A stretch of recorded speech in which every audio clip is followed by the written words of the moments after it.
기도의 사람들 10번 동안 말씀을 전했어요. 근데 특별히 구약과 신약에서 한 분씩 더 소개를 하려고 합니다. 오늘은 특별히 구약에서 야곱에 대해서 함께 살펴보기를 원합니다. 여러분, 보통 야곱하면 딱 떠오르는 그런 이미지가 있어요. 기도하고는 그렇게 연관이 되질 않습니다. 우리가 살펴봤던 아브라함의 기도도 있고 솔로몬의 기도도 있고 바울의 기도도 있고 느헤미야의 기도도 있지만, 야곱 했을 때 그가 기도의 사람인가? 사실 그런 느낌은 오지 않아요. 물론 그가 기도한 그런 흔적들도 분명히 있고 중요한 그런 포인트들이 있기는 하지만, 야곱을 우리가 언뜻 떠올렸을 때 기도의 사람으로 이렇게 딱 떠올리지는 않는다는 거죠.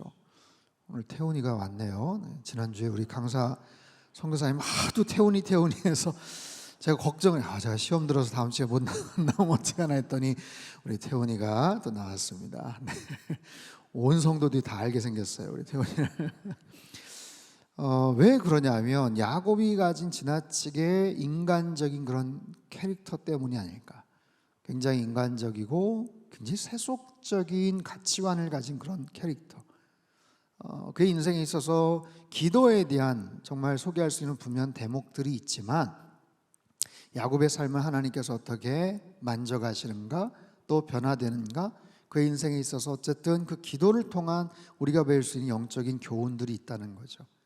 여러분, 야곱이 기도를 합니다. 야곱이 언제 기도를 하냐면 오늘 이제 살펴볼 텐데 창세기 28장과 창세기 32장에서 기도를 해요. 근데 그가 기도를 하는데 언제 기도하냐면 절박할 때 기도를 합니다. 더 쉽게 말하면 아쉬울 때 기도합니다. 그것도 아주 절절하게 기도합니다. 간절하게 기도합니다. 하나님을 찾고 기도합니다. 자신이 뭔가 아쉬울 때, 필요할 때 기도를 합니다. 자, 그게 잘못인가? 그게 잘못인가요? 그렇지 않아요. 그가 아쉬울 때 기도를 했다, 그가 뭔가가 필요해서 기도했다, 그래서 그것이 비난받을 일인가? 전혀 그렇지 않습니다. 여러분, 사실 성경의 모든 유명한 기도들은 하나같이 다 뭔가가 필요할 때, 아쉬울 때 기도했던 그런 내용들 아니겠어요? 출애굽기 17장에 보면 출애굽한 이스라엘 백성들이 이제 광야 생활을 본격적으로 시작을 할 때 지치고 어리버리한 그 백성들을 뒤에서 공격했던 아말렉 족속들이 있었습니다. 그래서 처음으로 그 족속과 전투를 벌이는데 숫자는 많지만 몸은 비대하지만 싸움의 기술도 없었고 전략도 없었고 경험도 없었던 이스라엘 백성들이 우왕좌왕하는 거예요. 그럴 때 어떻게 합니까? 모세가 산 위에 올라가서 기도를 합니다. 아론과 훌이 팔을 받쳐주면서 기도를 합니다. 아래에서는 여호수아와 그 군대가 싸우게 됩니다. 팔이 올라가면 승리를 했고, 팔이 좀 떨어지면, 기운이 빠지면 그들이 몰리는 거예요. 어려움에 처해 있는 거예요. 아쉬운 상황에서 간절하게 하나님 앞에 기도를 했고, 그 기도의 근거에서 그들은 놀라운 승리를 거두게 되죠. 사무엘상 1장에 보면 한나가 기도를 합니다. 간절하게 하나님 앞에 기도를 해요. 엘리 제사장이 오해를 합니다. 술 취한 여자가 아닌가? 횡설수설하고 중언부언을 한다 하면서 손가락질을 당할 그런 정도로 간절하게 기도합니다. 한나의 기도는 뭐예요? 아쉬움에 대한 기도예요. 필요에 대한 기도예요. 하나님, 아들 좀 주십시오 라고 기도를 해요. 그 기도는 전혀 이상한 기도가 아니에요. 너무나도 자연스럽고 지극히 당연한 그런 모습의 기도죠. 역대하 20장에 보면 여호사밧이 기도합니다. 이스라엘의 왕으로서 하나님 앞에 엎드려서 기도합니다. 백성들 앞에서 자존심도 있고 체면도 있을 텐데 앞에서 있는 척, 괜찮은 척, 안심한 그런 위선을 떨지 않아요. 그저 납작 엎드려서 하나님 앞에 간절하게 기도합니다. 할 수 있는 게 아무것도 없습니다. 하나님 도와주십시오. 긍휼히 여겨주십시오. 저희들을 불쌍히 여겨주십시오. 저 암몬과 모압과 그 연합군들을 어떻게 싸워야 될지 우리는 알지 못합니다. 하나님 도와주십시오. 아쉬울 때, 필요할 때 하나님 앞에 기도합니다. 결과는 뭐예요? 놀라운 승리로 하나님께서 응답해 주시지 않았어요? 히스기야가 하나님 앞에 기도합니다. 면벽 기도라고 하죠. 죽게 된다라는 이야기를 들었을 때 그때부터 식음을 전폐하고 벽을 향해서 아예 세상을 보지 않고 사람들 이야기 듣지 않고 그냥 벽을 향해 서서 그냥 하나님 앞에 매달려서 기도를 했더니 하나님께서 15년 동안 수명을 연장시켜 주셨어요. 여러분, 성경의 대부분의 기도들은 다 하나같이 자신들이 필요할 때, 뭔가가 아쉬울 때, 뭔가가 간절할 때 하나님 앞에 엎드려서 기도하는 그런 내용들이에요. 우리도 마찬가지죠. 여러분, 야곱의 기도가 그렇다고 해서 비난을 받을 그런 모습들은 아니에요. 그런데 야곱의 기도와 다른 기도는 어떤 차이점이 있는가? 야곱을 가만히 보면 그는 필요할 때 기도를 해요. 그리고 기도 이후에는 하나님의 사랑을 망각한다는 사실이에요. 기도하고 응답받은 다음에는 언제 그랬냐는 듯이, 언제 하나님을 찾았냐는 듯이 그냥 까맣게 잊어먹습니다. 하나님과 했던 약속도 별로 신경 쓰지 않는 것 같아요. 사실 그게 뭐 야곱만이겠어요? 우리들 대부분도 마찬가지죠. 아쉬우면, 어려우면, 급하면, 고난당하면 하나님 앞에 기도해요. 다만 무슨 차이가 있는가? 기도를 해서 응답을 받았다면 응답을 받기 전과, 즉 아쉬울 때, 필요할 때 그때의 모습과 기도하고 나서 응답받고 나서의 우리의 모습과 어떤 차이가 있는가라는 거예요. 결론적으로 말하면 여러분, 그런 시행착오와 미숙함이 우리에게는 필요합니다. 필요해요. 그리고요, 평생 그게 반복될 거예요. 나는 그 부분이 좀 신경이 쓰여. 나는 나는 자신이 없어. 내가 그렇게 해서 기도를 응답을 받고 나서 하나님 앞에 그런 관계들을 또 좋은 모습으로 유지할 수 있는 자신이 없어. 난 그래서 그냥 어느 정도만 기도할래. 그것도 말이 안 되죠. 염치가 있지 뭐. 여러분, 그게 말이 안 되는 거예요. 그럼에도 불구하고 우리는 또다시 기도의 자리로 나아가야 되는 거 아니겠어요? 하나님께서 그런 우리의 모습들, 그런 우리의 연약한 모습들, 어떻게 보면 미성숙할 수도 있는 그런 모습들, 어쩌면 약속을 지키지 않는 그런 모습을 보시면서 갑작스럽게 하늘에서 뭐 그냥 천둥번개를 내려가지고 우리를 심판하시거나 이런 괘씸한 그러시진 않는 거예요. 모른 척 속아주시기도 하고, 내가 너 그럴 줄 알았다, 그게 아니라 모른 척 하면서 하나님께서는 그냥 받아주시고 포용하시는 그런 하나님이시죠. 하지만 그런 부분들이 계속 반복이 되겠죠. 다만 반복이 되면서 조금씩 나아지겠죠. 무슨 얘기냐면, 우리 평생에 간절하게 뭔가를 목적을 가지고 기도 제목을 가지고 기도를 했어요. 하나님 앞에 부르짖었어요. 그리고 응답을 받았어요. 근데 응답 받기 전과 후의 모습이 너무 달라요. 근데 처음에는 완전히 달라요. 언제 그랬냐는지 입 딱 싹 씻어버리는 그런 모습이지만, 그런 모습들이 점점 반복이 되면서 조금씩 깨닫기 시작해요. 지난번에 내가 참 그랬는데, 참 죄송한데 이번엔 망각하지 말아야지, 까먹지 말아야지, 하나님 앞에 내 했던 소원을 지켜야지. 그러면서 조금씩 성숙해지고 나아지지 않겠습니까? 바로 그런 거예요. 여러분, 우리의 믿음이 성숙해 간다는 것은 어느 날 갑작스럽게 나아지는 게 아니에요. 어느 날 갑작스럽게 천사처럼 변화되는 게 아니에요. 겨드랑이가 어깨가 가렵지 하면 뭐 날개 같은 게 막 생기는 그런 게 아니라는 거예요. 그런 과정을 통해서 사춘기에 있는 우리 아이들, 초등학교 다니는 우리 아이들 어설프고 좀 답답하고 어떨 때 한심해 보이지만, 그런 모습이 반복되면서 이제는 이제 좀 철이 든 것 같아, 이런 이야기를 부부끼리 나누는 것처럼 마치 그런 거예요. 우리의 기도의 모습도 여러분 그런 과정들, 시행착오들을 겪게 된다는 거죠. 다만 그 과정 속에서 하나님은 끝까지 우리를 포기하지 않으시고 끝까지 우리를 기회를 우리에게 허락해 주시는 그런 하나님이신 줄 믿습니다. 자, 창세기 28장 10절에서 15절까지 야곱이 어떤 상황에서 어떤 기도를 하나님 앞에 드리고 하나님께서 뭐라고 말씀하시는가 천천히 한번 읽어보겠습니다. 28장 10절에서 15절입니다. 시작. 야곱이 브엘세바에서 떠나 하란으로 향하여 가더니 한 곳에 이르러는 해가 진지라.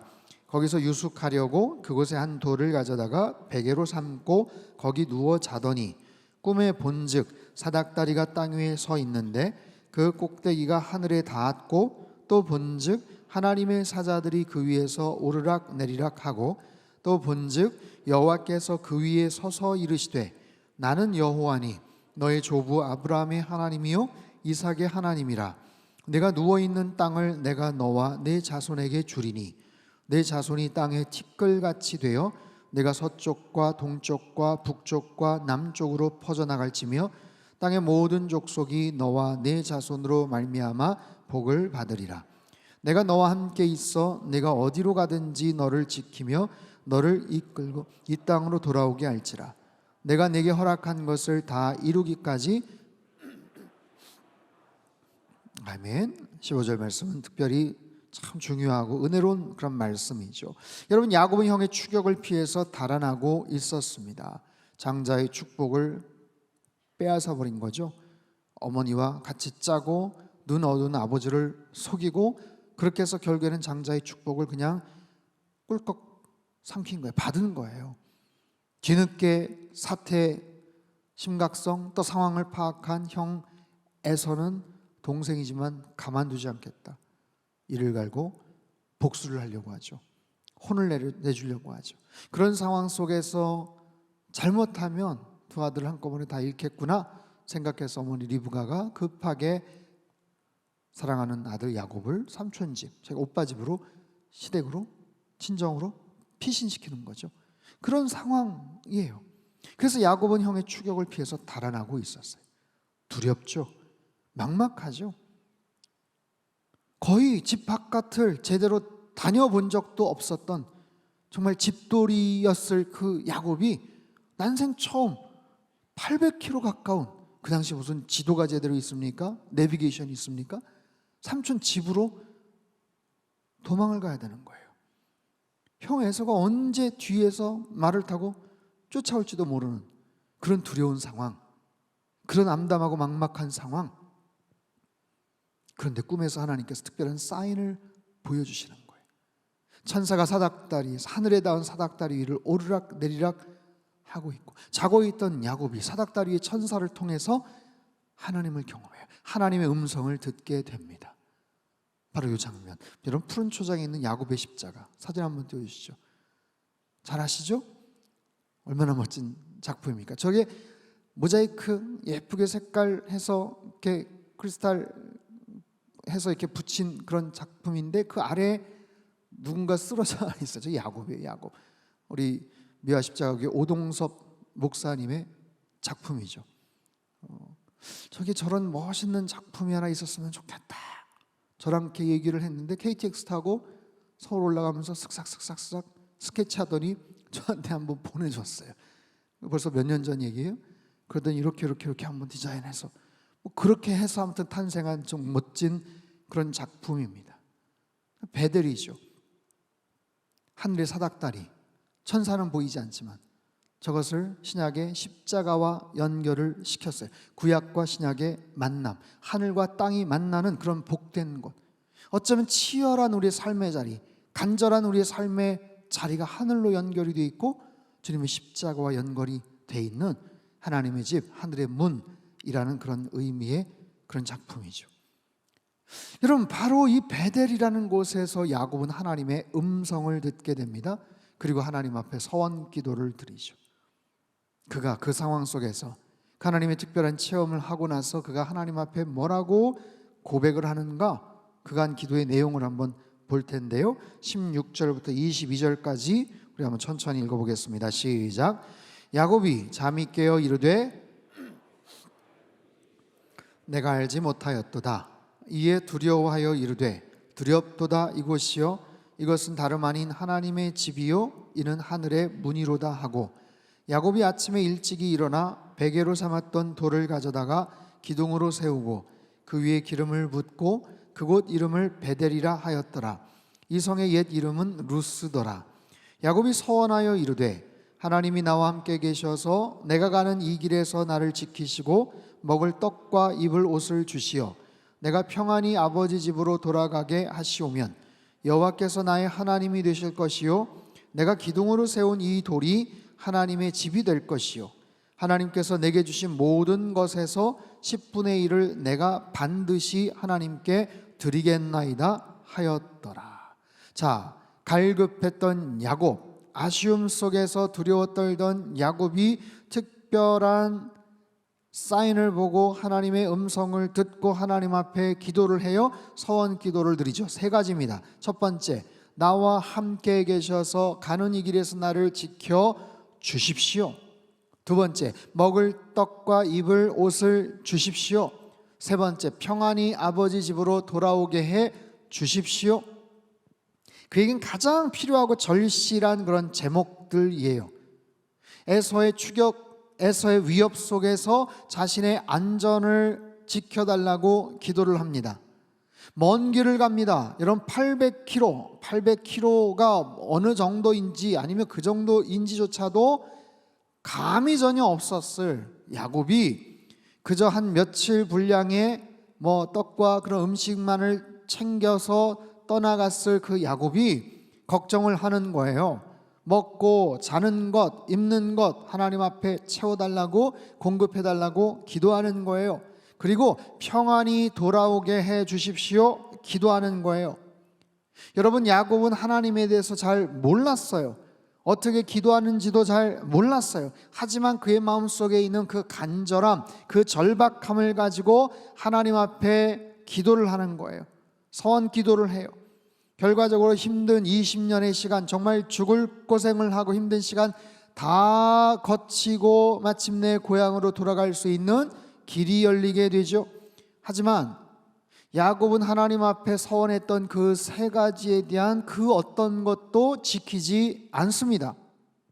하나님 앞에 그 세 가지를 하나님 앞에 요청을 했죠. 그 세 가지를 들어주십시오.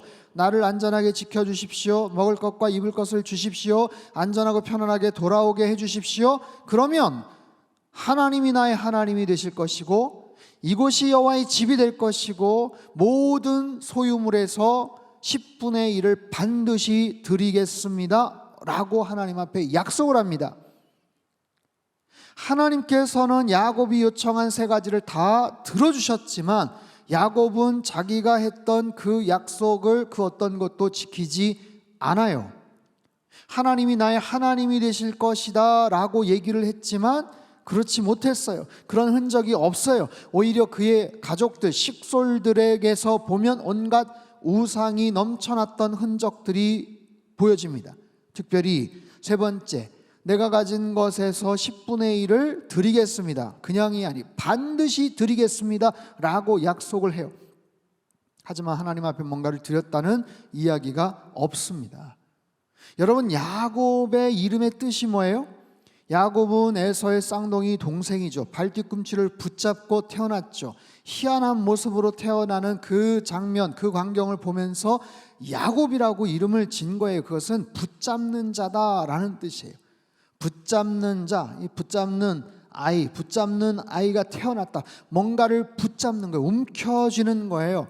부정적인 뉘앙스, 부정적인 의미로는 뭔가를 빼앗는 자, 속이는 자라는 그런 의미도 함축되어 있지만 야곱의 평생의 삶을 보면 뭔가를 움켜쥐는 인생이에요. 붙잡는 인생이에요. 그는 뭔가를 주는 법이 없어요.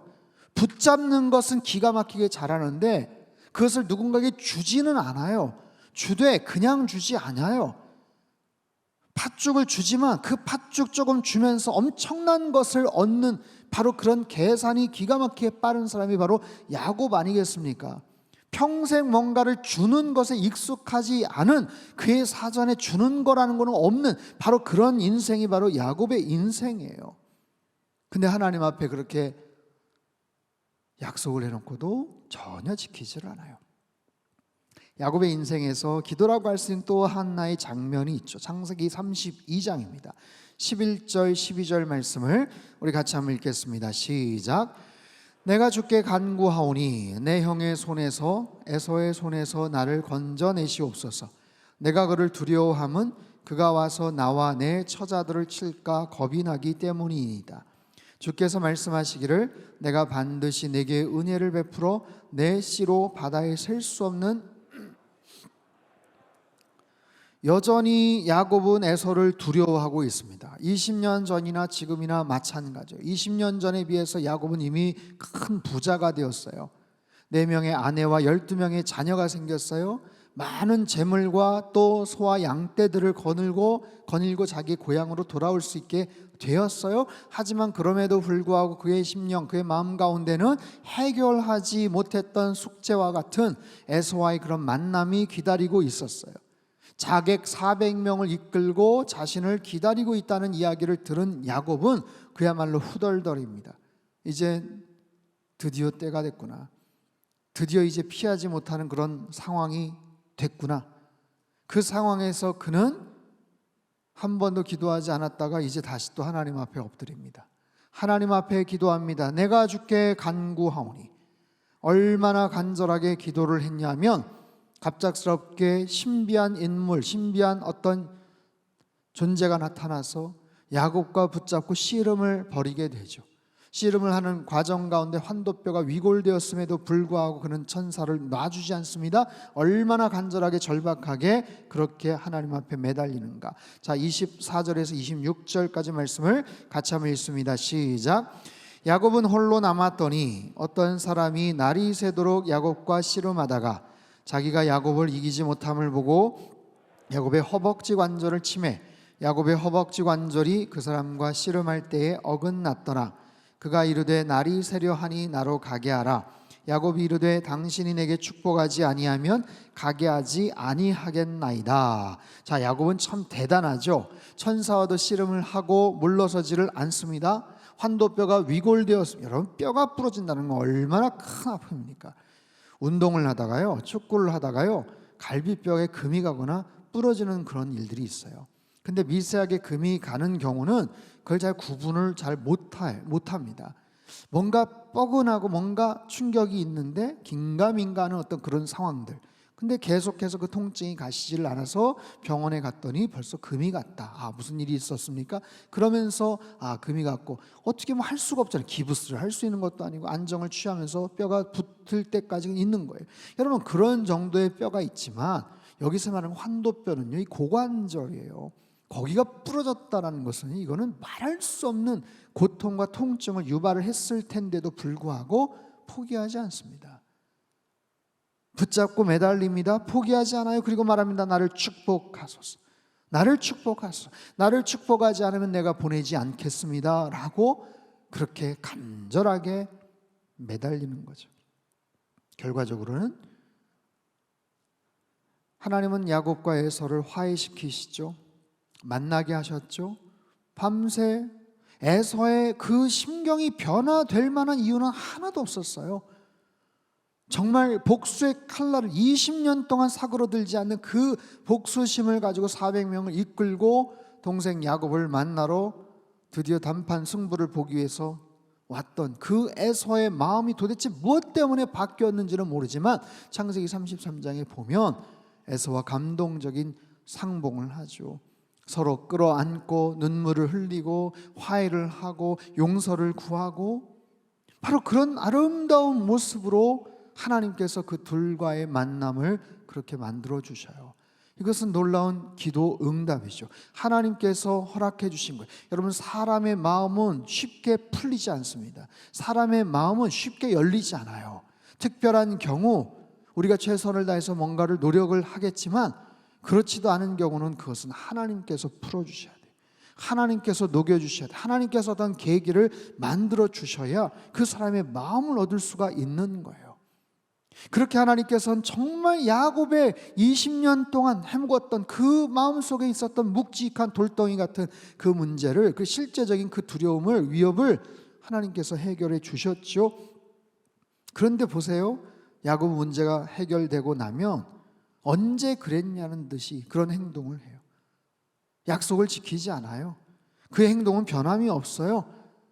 형은 너무나도 깊은 마음으로 내가 너희와 함께 할게, 내가 너희 가족들 내가 돌봐줄게. 근데 부담스러운 거예요. 동행하겠다고 하지만 손사래를 치죠. 먼저 가시라고, 제가 그곳으로 다시 따라가겠다고, 우리 아이들도 어리고 식솔들이 많아서 천천히 가겠다고 말은 그렇게 하지만 형과는 전혀 다른 방향으로 가서 거기에서 거주를 합니다. 세겜이라는 곳에 가서 정착을 합니다. 처음에 하나님 만났던 베델로 가서 거기에 하나님의 집입니다. 내가 은혜 받았던 바로 그 현장입니다. 하나님 이곳으로 다시 무사히 돌아오게 해주셔서 감사합니다. 하나님 앞에 제단을 쌓지 않아요. 그리고 부모님 계신 헤브론도 가지도 않습니다. 생뚱맞게 세겜이라는 곳에 가서 거기서 10년 가까운 생활 시간 동안 정착을 하죠. 거기서 문제가 터지죠. 거기서 문제가 터져요. 자기를 위한, 이제는 아무런 위협도 없어요. 눈치를 줬던 삼촌도 없어요. 두려움에 존재했던 에서의 어떤 그런 것도 없어요. 그냥 거기에서 잘 그냥 자기 멋대로 살면 되겠구나 생각을 했던 그 시간 동안 딸내미 디나가 겁탈을 당하는 사건이 있죠. 그 사건으로 인해서 가정에 큰 위기가 닥치게 됩니다. 시몬과 레위가 가서 아주 처절한 피해 복수를 하죠. 야곱은 두려움에 떨면서 자녀들에게 화를 내죠.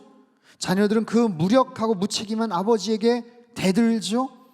그 세겜성의 사람들은 다시 전열을 갖추어서 그 야곱의 집안을 그냥 완전히 멸망시킬지도 모르는 그런 상황에 처해져 있죠. 이렇게도 저렇게도 할 수 없는 그런 상황 속에서 또다시 하나님 앞에 뻔뻔하게 엎드리는 그런 야곱이 아니라 오히려 이번에는 하나님께서 야곱을 찾아오시죠.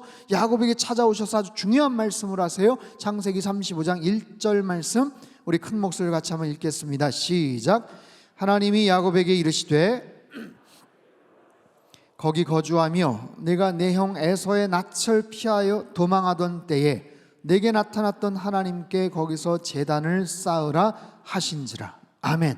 하나님은 말씀하세요. 베델로 올라가라는 거예요. 베델로 가라는 거예요. 베델이라는 지형이 좀 높기 때문에 그런 표현을 쓰지만 베델로 찾아가라는 거예요. 베델은 어떤 곳입니까? 아까 야곱의 십자가, 그렇죠? 하나님 앞에 기도했던, 천사의 사닥다리를 받던 바로 그곳이죠. 가난하고 긍휼히 여겨달라는 하나님의 그 간절한 마음으로 하나님 앞에 기도를 했던 바로 그 현장이죠. 하나님 앞에 선 기도를 했던 바로 그 현장이죠. 하나님 앞에 약속을 했던 바로 그곳이죠. 하나님께서 말씀하시잖아요. 네 형 에서의 낯을 피하여 도망하던 때에 나타났다. 네가 도망하던 때, 네가 가장 낮은 자의 모습일 때, 가장 절박할 때, 가장 절실하게 하나님 앞에 매달렸을 때, 그때 만났던 바로 그 장소로 가라. 그리고 거기 가서 제단을 쌓으라. 제단을 쌓으라는 건 뭐예요? 하나님 만나라는 거예요? 예배드리라는 거예요. 하나님 앞에 예배자의 모습으로 서라는 거예요. 고난의 때, 갈급할 때, 처음 예수님 만났을 때 바로 그 모습으로 다시 되돌아가라 라는 거예요. 여러분, 야곱은요 사실 멘붕이었어요. 재산도 어느 정도 있었고 가족들, 자녀들 다 있었지만 처해 있는 그 환경 속에서 이러지도 저러지도 못했던 그런 상황입니다. 자녀들은 막 대들죠. 그리고 주변에서 자기들 공격할 수 있는 그런 상황이죠. 어떻게 할 수 없는 그런 상황 속에서 하나님께서 아주 분명하고 정확한 그런 해결책을 주셔요. 그 뭐냐면 베델로 가라. 그리고 제단을 쌓으라. 여러분, 우리 인생에서 야곱의 생애와 같은 이런 순간들을 맞닥뜨릴 때가 있습니다. 이렇게도 저렇게도 할 수 없는 그런 상황들, 여기저기에 물어봐서 조언을 구할 수도 없는 그런 상황들, 어떻게 해결해야 될지 알지 못하는 그런 상황들, 그럴 때 하나님께서도 우리에게도 나타나셔서 말씀하세요. 베델로 올라가라.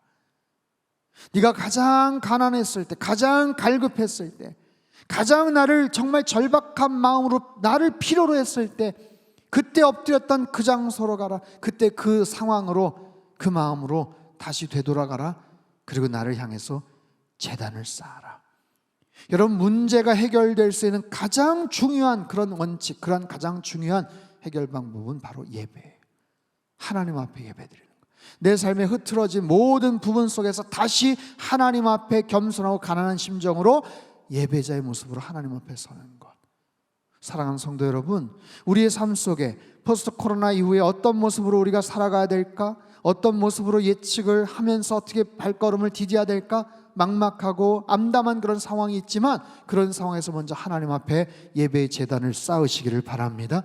그럴 때 하나님께서 우리를 회복시켜 주시고, 그럴 때 하나님께서 우리의 삶을 가장 정확한 모습으로 인도해 주실 줄 믿습니다. 여러분, 하나님은요 우리의 삶 속에 다양한 모습으로 역사를 하세요. 크게 두 가지죠. 고난의 때가 있어요. 은혜의 때가 있어요. 우리는 누구나 다 고난의 때는 싫어합니다. 은혜의 때를 사모하죠. 1년 365 일평생 은혜의 날만 계속해서 진행이 되고 지속이 되면 좋겠죠. 내 인생의 고난의 때라는 것은 없었으면 좋겠죠. 하지만 그런 인생은 없어요. 크든 작든 그것이 어떻게 나에게 피부적으로 와닿든 힘들고 어려운 그런 고난의 순간들이 있어요. 그런데 그런 고난의 순간들을 통해서 하나님 우리를 더 구체적으로 만나 주시더라는 거예요. 그리고 내 인생이, 내 삶의 신앙의 고백이 더 성장하는 그 계기는 평온하고 그냥 잔잔한 은혜의 시기만이 아니라 특별한 그런 어려운 고난의 시기에 우리의 믿음은, 우리의 신앙은 훨씬 더 멋진 모습으로 연걸어가고 성숙해지더라라는 거예요. 은혜의 때보다 고난의 때인 경우들이 많아요. 그럼 그곳에서 우리는 어떤 모습으로 반응을 하는가? 여러분, 야곱의 인생에 흐름이 있어요. 중요한 흐름이 있어요. 그가 고난을 만납니다. 고난을 당합니다. 그래서 하나님 앞에 엎드립니다. 기도합니다. 그렇게 해서 해결을 받습니다. 응답을 받습니다. 근데 약속을 지키지 않아요. 과거의 모습대로 그냥 살아가는 거예요. 자기의 본성대로 살아가는 거예요. 그러다가 더 큰 고난과 어려움을 만나게 됩니다. 이유 없는 어려움이 닥치게 됩니다. 여러분, 디나로 인한 그 가정의 어려움은 사실 전혀 상상하지도 못했던 그런 일들이에요. 일어나지 않아도 될 만한 그런 일들이에요. 근데 갑작스럽게 어느 날 갑자기 그 가정 안에 그런 어려움들이 갑자기 생겨버린 거예요. 하나님께서 우리를 만나시기를 원하시는 하나의 또 다른 기회인 거예요. 그 속에서 하나님께서 말씀하시죠. 베델로 올라가라. 여러분, 야곱이라는 사람을 통해 나타나는 그런 패턴이지만 우리의 삶 속에서 동일하게 나타날 때가 있어요. 나는 어느 단계에 있는가? 나는 어떤 모습으로 하나님을 만나고 있는가? 나와 지금 하나님과의 관계는 어떤가? 그 거리는 어떤가? 적당한 거리 두기를 하고 있는가? 크게 아쉽지도 않고 크게 절박한 그런 상황도 아니기 때문에 너무 가까이 갔다가 괜히 또 이렇게 코끼일 수도 있겠다 싶어서 그러는가? 그렇지 않죠. 여러분, 야곱의 인생 그 과정을 통해서 하나님은 그를 변화시켜 주셔요. 하나님 앞에 그의 삶이 바뀌게 돼요. 그리고 그의 말년은 점차적으로 성숙해가고 그 인생의 말년에 보면 거의 성인과 같은 아주 멋진 모습으로 변화됩니다. 그는 기도의 사람이 되었어요. 어느덧 기도의 사람이 되었어요. 누군가를 축복하는 그런 사람이 되었어요. 움켜쥐는 인생에서 베풀고 나누고 축복할 수 있는 그런 인생이 되었어요. 당대 최고의 권력자 애굽왕 바로에게 축복을 하는 그런 기도의 사람이 되었어요.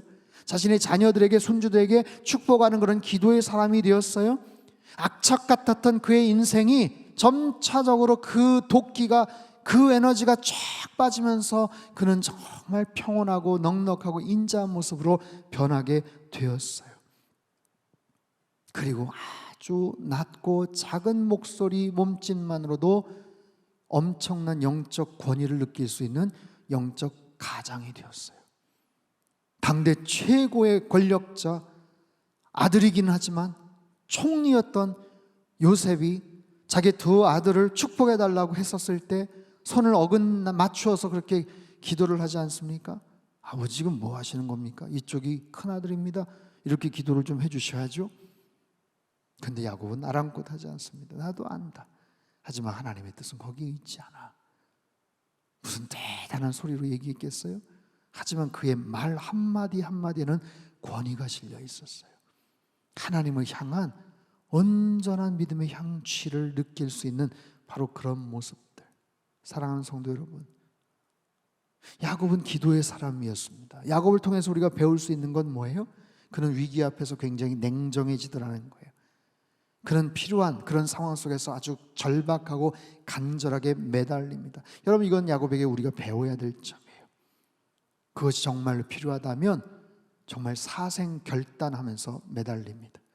하나님의 천사, 초월적인 존재 앞에서 굴하지 않습니다. 포기하지 않습니다. 환도뼈가 와장 그냥 으스러지는 상황에도 끝까지 포기하지 않아요. 원하는 여인, 사랑하는 여인 라헬을 위해서도 일을 합니다. 7년을 수일처럼 여길 정도로 집중력이 있어요. 자신이 원하는 일에는 승부에 아주 강한 그런 사람이에요. 팥죽한 것으로 장자권을 사고요, 형인처럼 축복을 받아낼 줄 아는 그런 사람. 그렇게 매달리고 목표를 위해서 기어코 그것을 성취해가는 그런 상황. 인간적이고 너무나도 인간적인, 그래서 수단과 방법을 가리지 않았기 때문에 그의 인생에 힘들고 어려운 점들이 참 많아요. 인생이 꼬이고 힘든 부분이 분명히 있습니다. 하지만 하나님께서는 그런 야곱의 그 기질을 하나님의 방법대로 바꾸셔서 사용을 하시더라는 거예요. 그 열정, 여러분, 하나님은 열정 있는 사람을 좋아하세요. 그 마음속에 그 에너지, 열정 있는 사람을 좋아하세요. 그 열정은 있지만 방향이 잘못됐다면 방향을 바꾸셔서라도 사용을 하시는 거예요. 여러분, 예수님께서 제자들을 픽업을 하셨어요. 제자들을 다 부르셨어요. 베드로의 그 투박하지만, 어떻게 보면 좀 무식해 보이지만, 하지만 밤이 맞도록 수고할 수 있는 그 헌신된 모습을 주님께서 지켜보셨어요. 사도 바울이 갖고 있었던 그 열정과 지나친 헌신 바꾸셔서라도, 눈을 멀게 하셔서라도 사용하시는 하나님이세요. 오늘 이 저녁 찬양하고 같이 기도하고 예배하고 말씀 앞에 엎드리는 저와 여러분에게 필요한 그것은 무엇인가? 하나님 앞에 나아갈 때 우리에게 필요한 게 뭔가? 바로 기도의 열정이고 기도의 간절함이에요. 기도의 야성이, 기도의 간절함이, 기도에 대한 확신이에요. 들어주시면 좋고 안 들어주셔도 나에게는 플랜 B가 있고 플랜 C가 있고 괜찮습니다 가 아니라, 여기에서 나는 더 이상 물러날 수가 없습니다. 하나님께서 들어주시지 않으면 나는 더 이상 대안이 없습니다. 나는 오늘 여기서 끝장낼랍니다 라는 그런 절박함과 그런 간절함을 가지고 하나님 앞에 매달려서 그렇게 기도했던 적이 언제였는가? 여러분, 우리의 상황 속에서 하나님 앞에 그런 모습으로 기도하고 그런 야성을 가지고 열정을 가지고 기도할 때 하나님께서는 바꾸어 주셔요. 뭘 바꿔줄까요? 우리는 기도하죠. 나의 환경을 바꿔달라고 기도하죠. 예, 하나님 바꿔주십니다. 하지만 그 환경보다도 먼저 내 자신을 먼저 바꾸어 주세요. 정말로 큰 축복은요, 내 환경이 바뀌어지는 것이 아니라 내 자신이 변화되는 데 있는 줄 믿습니다. 그러다 보면 그 환경은 하나도 문제가 되지 않아요. 그 하나님은 얼마든지 바꾸어 주실 수 있는 분이세요. 우리의 환경을 바꿔주시는 것은 하나님에게 너무나도 쉬운 일이세요. 그러나 더 중요한 관심은 나의 모습을 변화시키는 거예요. 하나님께서 나에게, 우리에게, 우리 한 사람 한 사람에게 관심이 있으신 거예요. 그래서 야곱처럼 움켜쥐는 인생에서 베풀고 이제는 축복하는 인생으로 변화되는 거예요. 자신만을 의지하는 인생에서 이제는 하나님을 온전하게 신뢰하는 인생으로 변화되는 거예요. 하나님을 온전히 예배할 수 있는 그런 사람, 내 환경이 아무리 바뀌어도 정작 내 자신이 예배하는 인생이 되지 않고 하나님을 신뢰하는 인생이 되지 않는다면, 여러분, 그 마지막 순간에 하나님과 얼마나 어색한 모습으로 만나겠습니까? 사랑하는 성도 여러분, 특별히 이 자리에서 멋진 찬양을 하신 우리 안수 집사님들, 여러분 한 분 한 분이 여러분 가정의 영적 제사장임을 여러분 꼭 기억하시기를 바랍니다. 하나님 앞에 온전한 예배자로 주님 앞에 언제나 서시기를 바랍니다. 여러분, 코로나 이후의 삶은요, 서두에 말씀을 드렸죠, 우리에겐 분명한 위기일 수 있지만 기회일 수도 있다라는 거예요. 판이 바뀌는 것 두려울 수 있지만 아니에요. 거기에서 우리에게 지혜가 필요합니다. 주님, 하늘의 지혜를 허락하여 주시옵소서. 주님, 우리에게 성령의 능력을 허락하여 주시옵소서. 그렇게 하나님 앞에 기도하고 매달릴 때 하나님께서 우리 상당교회를 축복하시고, 이 자리에 계신 저와 여러분, 영상으로 함께 참석하시는 모든 우리 예배자들을 하나님께서 축복해 주실 줄로 믿습니다. 살아계신 하나님 아버지, 감사합니다. 이 저녁에 컬컬하고 답답한 마음을 가지고 주님 앞에 나와 마음껏 찬양하고 기도하고 말씀 앞에 엎드린 주의 자녀들, 백성들을 주님 사랑의 품으로 안아주시고 간절한 우리의 기도에 응답하여 주시옵소서. 야곱을 통해서 우리가 배웁니다.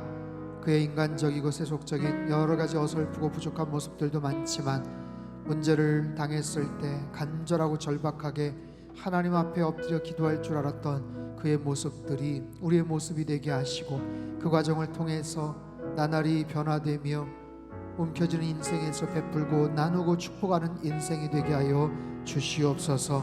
하나님, 우리 인생에 어려움이 닥칠 때 베델로 올라가 주님을 만나게 도와주시고, 하나님께서 허락해 주시는 하늘의 지혜와 영적인 능력을 공급받아 살아가는 하나님의 거룩한 백성들 다 되게 인도하여 주시옵소서. 우리의 믿음의 눈을 열어 이 나라와 민족을 위해서 기도하였고 세계 선교와 열방을 위해서 기도하였습니다.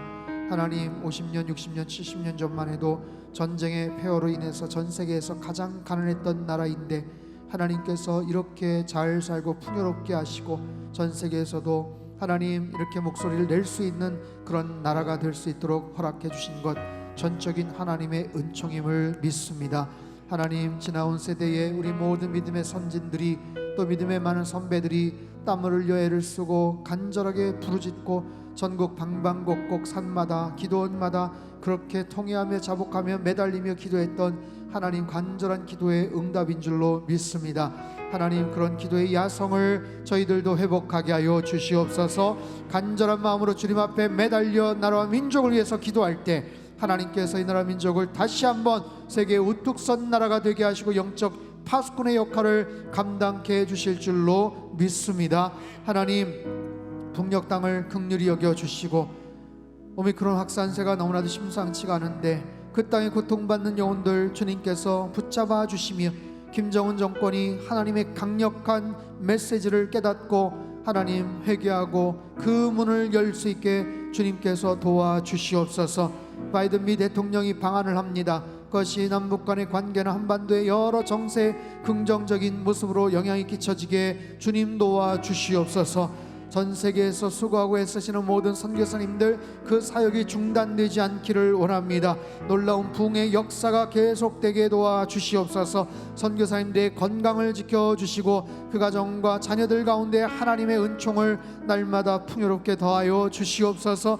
우크라이나 상황 가운데 개입하여 주시어서 전쟁의 고통과 비극 가운데 고통받는 이들을 긍휼히 여겨주시고 세계적인 식량의 위기가 사라지며 평화의 소식이 전달될 수 있도록 주님 역사하여 주시옵소서. 환우들을 위해서 기도하였습니다. 절박한 마음, 갈급한 심령으로 하나님 앞에 간절하게 부르짖는 모든 기도의 제목들을 주님께서 기억하여 주시옵소서. 하나님, 정수리부터 발바닥까지 주님의 보혈의 손으로 어루만져 주실 때에 급속한 치유가 있게 하여 주시옵소서. 급속한 치유가 있을지어다. 하나님 아버지 역사하여 주시옵소서. 오장 육부 폐부 깊숙한 곳에 있는 모든 연약한 기관들을 주님의 보혈의 손으로 어루만져 주실 때에 하나님 치유의 광선을 발하여 주시어서 깨끗하게 나음의 역사가 있게 하여 주시옵소서. 하나님, 우리 개인과 가정을 위해서 기도하였습니다. 하나님 앞에 엎드리지 못했고 말씀 앞에 나아가지 못했던 우리 영적인 게으름을 주님 용서하여 주시고 날마다 말씀으로 하루를 시작하게 하시고 기도로 하루를 열게 도와주시며 하나님의 은총과 긍휼함 속에서 하나님 날마다 감사가 흘러넘치게 도와주시옵소서. 우리의 높아지고 교만한 마음을 주님께서 낮춰주시고 가난하고 긍휼한 마음이 되어서 주님의 뜻을 순종하며 주님의 음성에 귀 기울일 줄 아는 하나님의 사람들 되게 하여 주시옵소서. 오늘 특별히 안수 집사님들이 특송을 하였습니다. 하나님, 각 가정마다 세워진 영적 제사장의 역할 감당케 도와주시고 힘들고 어려울 때 하나님 그 가정 앞에 하나님 우리 자녀들 앞에서도 아버지 하나님 말년의 야곱과 같이 영적인 권위가 세워지는 우리 모든 아버지들 다 되게 도와주시옵소서. 하나님, 우리 교회를 위해서 기도하였습니다. 그저 청주 지역에서 꽤 괜찮은 그런 교회로서 하나님 자리매김되는 것이 아니라 힘을 잃어가는 한국교회 부흥의 새바람을 일으킬 수 있는 교회가 되게 하시고 세계선교에 매진할 수 있는 영적 플랫폼 역할을 감당케 주님 도와주시옵소서. 5월 29일 홈커밍 데이를 통해서 지금까지 나올 수 없었거나 여러 가지 습관이 들어서 나오지 않았던 많은 성도님들이 다시 현장을 찾아 예배하게 도와주시고 하나님과의 관계가 다시 회복되게 하시고 성도들과의 기쁨과 은혜로운 만남이 이루어지게 도와주시옵소서.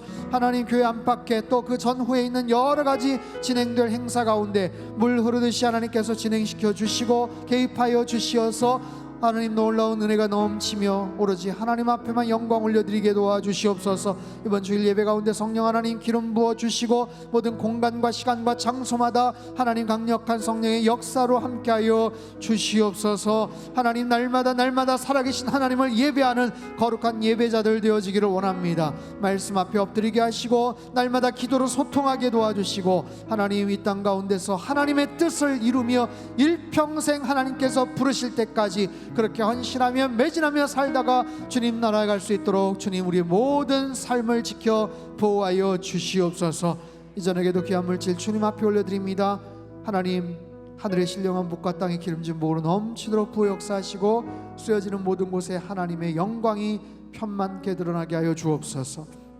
이제는 우리 주 예수 그리스도의 크신 은혜와 하나님 아버지의 극진하신 사랑하심과 성령님의 교통하심의 역사가 주신 말씀 마음속에 새기고 주님 앞에 더욱더 간절하게 기도하며 하나님 앞에 평생의 예배자로 살아가기를 소망하는 예배드린 모든 주의 백성들, 그들의 가정과 일터와 건강과 자녀들의 앞길 위해 이 나라 민족 흩어진 모든 열방 위에 이제로부터 영원토록 함께 하시기를 간절히 축원하옵나이다. 아멘.